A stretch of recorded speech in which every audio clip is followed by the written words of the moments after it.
నమస్కారం. సాయత వినాయక శరణం. మన జీవితంలో ఆనందము ఉంది, దుఃఖము కూడా ఉన్నది. అయితే ఆనందం ఉండేటప్పుడు పర్వాలేదు, కానీ దుఃఖం వచ్చేటప్పుడు మాత్రం చాలా కష్టం ఉంటుంది. శారీరక దుఃఖము, మానసిక వేదన, మనలో ఇమోషన్స్ కూడా డిస్టర్బ్ అవుతాయి. ఇంట్లో గొడవలు, పరిస్థితి చాలా బాగోకపోయినప్పుడు మనం చాలా బాధపడతాము. మనకి ఒక దారి కనిపించదు. అటువంటి పరిస్థితిలో ఈ వరదాన్ వర్క్షాప్ సహాయత తరపు నుండి ఏదైతే జరగబడుతుందో అది మీకు చాలా సహాయం పడుతుంది. ఎలాగంటే, మీకు ఎటువంటి సమస్య ఉన్నా, మానసిక వేదన అవని, లేకపోతే అనారోగ్యం అవని, లేకపోతే కోర్టు కేసులు అవనివ్వండి, లేకపోతే మీ హెల్త్ ప్రాబ్లమ్స్ కానివ్వండి, లేకపోతే మీకు పిల్లలు పుట్టడం లేదని, లేకపోతే మ్యారేజ్ అవ్వట్లేదని, జాబ్ దొరకట్లేదని, ట్రాన్స్ఫర్లు అవ్వట్లేదని, లేకపోతే ప్రమోషన్ అవ్వకపోవడం వల్ల ఎటువంటి సమస్య, ఎటువంటి దుఃఖం ఉన్నా కూడా ఈ వరదాన్ వర్క్షాప్లో తప్పకుండా ఖచ్చితంగా భగవంతుడు మీకు ఆశీర్వాదించి ఆ సాధనలో మీకు ఆ ముక్తి పొందిస్తారు ఆ సమస్యల నుండి. మనము భగవంతుడి తాలూకు అనుగ్రహం లేకపోవడం వల్ల, భగవంతుడి నుండి దూరం వెళ్ళిపోవడం వల్ల మనం ఈ బాధలన్నీ అనుభవిస్తున్నాం.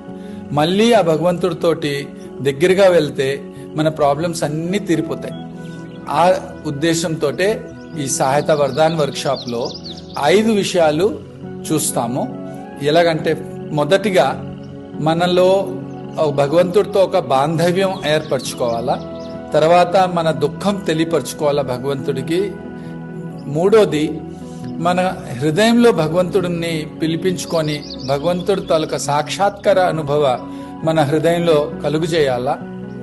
తర్వాత మనం వరం కోసం ప్రార్థన చేసుకుంటాం. మన దుఃఖం నుండి బయటపడడానికి, ఆ సమస్య నుండి దూరం అవడానికి మనం ప్రార్థన చేస్తాం, ప్రార్థన నేర్చుకుంటాం. లాస్ట్లో మన శారీరక అనారోగ్యం నుండి దూరం అవడానికని హీలింగ్ పుచ్చుకుంటాం అన్నమాట. ఈ 5 విషయాలు 4 గంటల వరదాన్ వర్క్షాప్లోని జయపడుతుంది. అందుకని మీ అందరికీ ఆహ్వానం చేస్తున్నాం. సహాయత ఇంటర్నేషనల్ తరపు నుండి బరంపురంలో హెడ్ క్వార్టర్స్ ఉంది. గాంధీనగర్ 2nd లేన్ కెనాల్ స్ట్రీట్లో ఈ సహాయత వినాయక మందిరం, సహాయత ఇంటర్నేషనల్ వెల్నెస్ సెంటర్లో ప్రతి ఆదివారం పొద్దున్న 9 గంటల నుండి 1 గంట వరకు 4 గంటల ఆ ప్రయాణం, ఆ వరదాన్ వర్క్షాప్. అదేవిధంగా తెలుగు వాళ్ళకి 4 గంటల సాయంత్రం నుండి 8 గంటల సాయంత్రం వరకు ఈ వరదాన్ వర్క్షాప్ చేయబడుతుంది. మీ అందరూ ఆహ్వానితులే. నమస్కారం. సహాయత వినాయక శరణం.